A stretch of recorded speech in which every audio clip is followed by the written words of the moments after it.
우리가 믿는 신앙에서 가장 어려운 신앙의 하나가 부활의 신앙입니다. 예수님이 부활하셨다라는 것은 우리 신앙에서 가장 중요한 부분 중에 하나인데 또 가장 믿기 어려운 부분이에요. 오늘만 그런 것이 아닙니다. 옛날 예수님이 돌아가시고 그 이후에 부활하시고 또 그 복음을 전했던 초대교회에서도 사실 이 믿음을 믿는 것이 쉽진 않았던 것 같아요. 오늘날은 과학이 발달돼서 이것을 잘 믿기 어렵고, 옛날에는 과학이 별로 발달되지 않아서 쉽게 믿은 것처럼 생각하는 분들이 있는데, 오늘이나 옛날이나 이 이야기는 결코 쉽게 믿을 수 있는 얘기는 아닙니다. 오늘 본문도 고린도 교회라는 곳을 향하여 사도 바울이 예수님의 부활과 우리의 부활에 대해서 말씀을 전하고 있는데요, 오늘 본문 12절은 이렇게 말합니다. 그리스도께서 죽은 자 가운데서 다시 살아나셨다 전파되었거늘 너희 중에서 어떤 사람들은 어찌하여 죽은 자 가운데서 부활이 없다 하느냐. 예수님의 부활, 우리의 부활은 옛날이나 지금이나 굉장히 믿기 어려운 부분인 건 분명합니다. 그래서 사도 바울은 예수님의 부활과 우리의 부활을 전할 때 반대로 한번 생각해 봤어요. 부활을 믿어라 라고 강요하지 않고, 그럼 부활이 없다면 어떨 것 같습니까? 이런 식으로 말씀을 전합니다. 13절입니다. 만일 죽은 자의 부활이 없으면 그리스도도 다시 살아나지 못하였으리라. 오늘 말씀을 통하여 우리도 사도 바울 시대와 다른 우리가 상식과 문화에 살고 있지만, 우리도 이런 식으로 한번 생각하면 어떨까 싶습니다. 만약 예수님의 부활이 없다면, 예수님의 부활이 없다면 누가 이 이야기를 만들어냈을까요?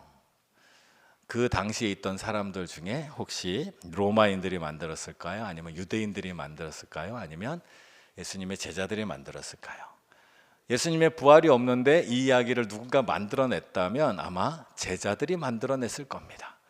그렇겠죠? 당연히 로마인들이나 유대인들이 이런 이야기를 만들어낼 리는 없으니까요. 우리가 이 땅에 살면서 사기꾼들을 만나기도 하고, 때로는 사이비 종교단체를 만나기도 합니다. 사람들을 속여서 무언가를 만들어서 우리에게 뭔가를 주는, 정보를 주고 믿도록 만드는 사람들을 구분하는 가장 좋은 방법은 그들이 만든 거짓말과 거짓된 이야기가 도대체 누구에게 유익이 되는가, 누구의 이익 때문인가를 한번 생각해 보면 누가 거짓말을 어떻게 만들었는가를 이해할 수 있습니다. 그래서 만약 제자들이 이 이야기를 만들었다면 거짓이 이익을 보는 사람들이 바로 그 제자들일 겁니다. 제자들은 그렇다면 이 거짓된 이야기, 부활의 이야기를 만들고 무슨 유익을 얻었을까요? 제자들도 초대교회를 이끄는 분들이었으니까 오늘날 거짓된 정보와 이야기로 이익을 취하는 사이비 집단, 종교라고 할 수도 없죠. 사이비 집단과 초대교회의 모습을 한번 비교를 해 보십시오. 사이비 집단은 그 거짓된 이야기를 가지고 신도들에게 돈을 많이 걷습니다. 초대교회는 어땠을까요? 초대교회는 신도들이 헌금을 냈지만 그보다 먼저 예수님의 제자들, 특히 바나바와 같은 종교 지도자들이 자기의 재산을 다 헌물로 냈어요. 거두는 것이 아니라 자기들이 먼저 냈다라는 거예요. 차이가 있죠. 또 하나는 사이비 집단은 그 많은 것을 걷어서 그것을 중심으로 자꾸 모아서 본부를 크게 만들거나, 우리나라에도 왕궁 같은 걸 만들어요. 그리고 그것을 굉장히 화려하게 꾸밉니다. 근데 초대교회 교회는 어떻게 했나? 예루살렘 교회가 시작됐는데 그 예루살렘 교회를 크게 만들고 그곳에 모든 자본을 다 모으는 게 아니라 자꾸 멀리 흩어져 나갔어요. 그래서 예루살렘 교회에서 안디옥 교회로, 또 우리가 계속 사도행전 봤지만 사도 바울과 같은 제자들, 또 다른 사도들과 다른 제자들이 점점 뿔뿔이 흩어졌단 말이죠.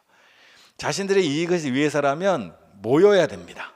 그리고 결정적으로 사이비에는 교주가 있습니다. 교주가 중심이 돼서 모든 것을 그 사람이 중심이 되어서 그 사람의 뜻대로 그 사람이 모든 문제를 해결합니다. 근데 초대교회에는 교주가 없습니다. 예수님 이후에 12 제자 중에 누구 하나가 내가 이제 우리 신앙의 대표다, 이 신앙의 중심이다 하는 사람이 아무도 나타나질 않았어. 잘 읽으면 우리는 베드로를 수제자라고 하지만 베드로가 만약에 정말 교주 역할을 했다면 신약 성경은 다 베드로의 이름으로 지어졌을 거예요. 근데 베드로 이름으로 지어진 성경은 베드로전 후서밖에 없어요. 그리고 사도행전은 이후에 교회의 모습을 그렸는데 거기 주인공이 베드로였어야 돼요. 근데 베드로 이야기는 초반에 나오다가 사도 바울 이야기로 다 그려져 있습니다. 그리고 많은 이야기, 많은 성경이 사도 바울의 이야기로 되어 있어요. 근데 당시 사도 바울은 예수님의 12 제자의 한 사람도 아니었고 중심도 아니었어요. 사도 바울은 우리가 사도행전을 보지만 계속해서 돌아다니면서 복음을 전하고 그리고 자기 제자와 자기 세력을 만드는 일에 전혀 관심이 없었다는 걸 알아요. 도대체 제자들은 무슨 유익 때문에 이 이야기를 만들어냈을까요?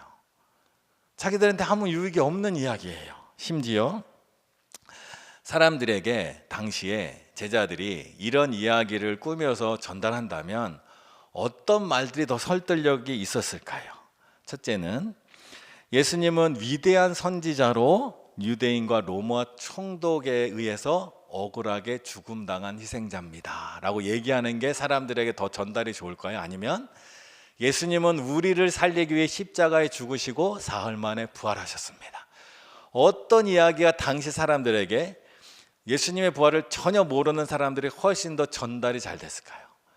예수님의 희생을 추모하며 예수님의 정신을 기리자, 우리가 예수님 아래 함께 모이자, 내가 예수님의 계승자다, 나를 따르라, 함께 이것이 많은 종교의 역사에 그런 일들이 나옵니다. 다른 종교들 보면 종교의 첫 번째 사람이 죽은 뒤에는 누군가가 그걸 계승하면서 계속 모아가는 일들이 있어요. 근데 초대교회는 그런 일이 없었다는 거예요. 그리고 더 나아가서 예수님이 돌아가신 이후에 제자들은 자기 세력을 만드는 것이 아니라 죽음 가운데로 흩어져 나갔다는 거예요. 12 제자들도 뿔뿔이 흩어져서 먼 곳으로 나가서 거의 대부분은 순교함으로 생을 마감했다라는 거예요.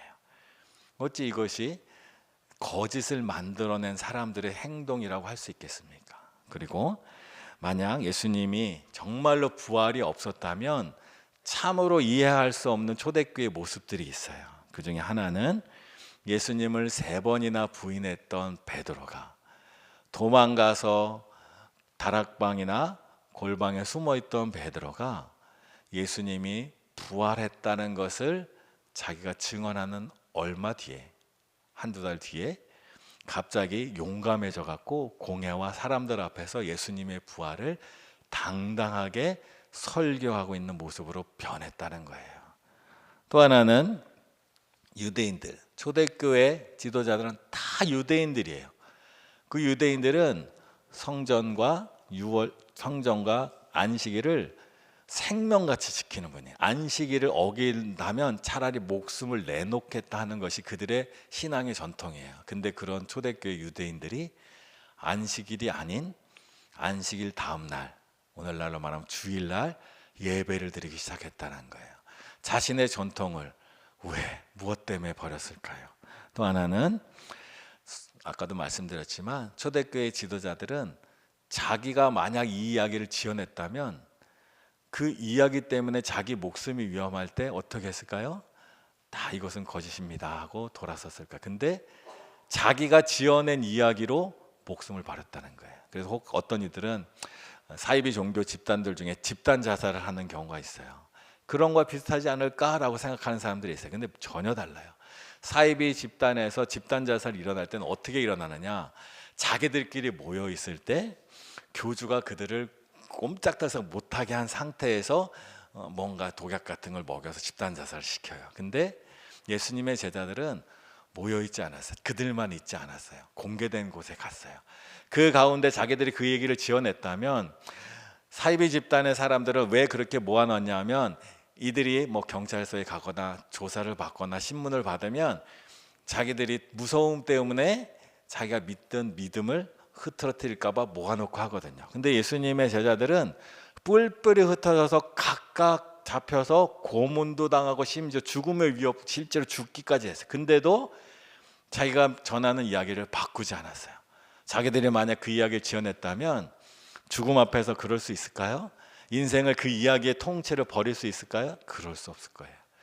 분명히 제자들은 무언가를 경험한 게 분명합니다. 그리고 사도 바울과 같이 처음에는 예수님을 부인했던, 사도 바울은 유대인으로서 바리새인으로서 유망한 종교 지도자였어요. 그가 갑자기 무슨 이득을 보겠다고 그 어려운 고난의 길, 선교의 길로 나아가는 그 길로 나아갔을까? 왜 그는 그런 변화가 있을까?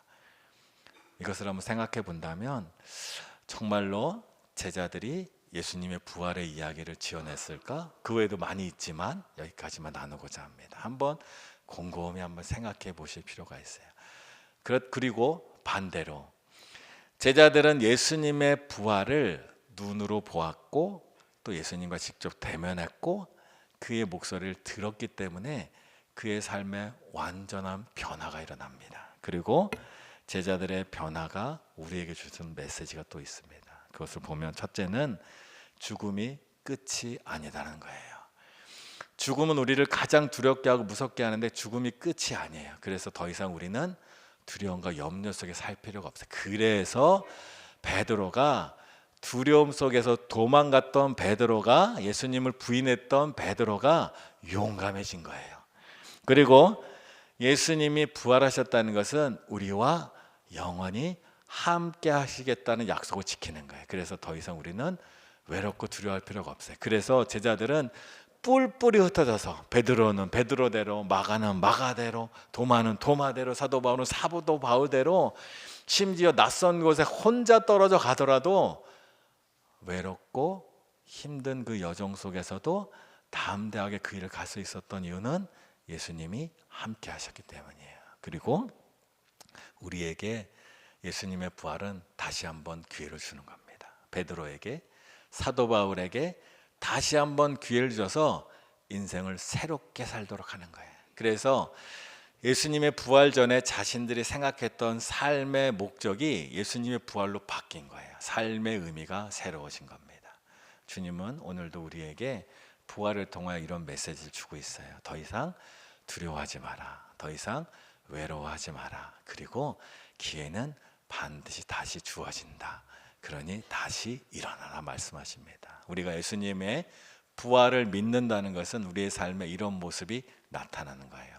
주님께서 십자가에 죽으셨으나 다시 부활하신 것처럼 우리의 삶도 그 부활의 신앙으로 나아가는 겁니다. 그러니 우리는 절망치 않고 나아가는 거예요. 오늘 우리가 이제 성찬 예식을 할 텐데, 성찬 예식을 한다는 것은 죽으셨다가 다시 사신 예수님의 살과 피를 먹고 마시는 거예요. 그러므로 주님과 우리가 하나 된다는 거예요. 주님의 부활이 나의 부활이 되고 주님이 이루신 놀라운 일들이 나의 일들이 되어가는 거예요. 그래서 우리가 부활에 동참하는 마음으로 함께 성찬 예식을 하도록 하겠습니다.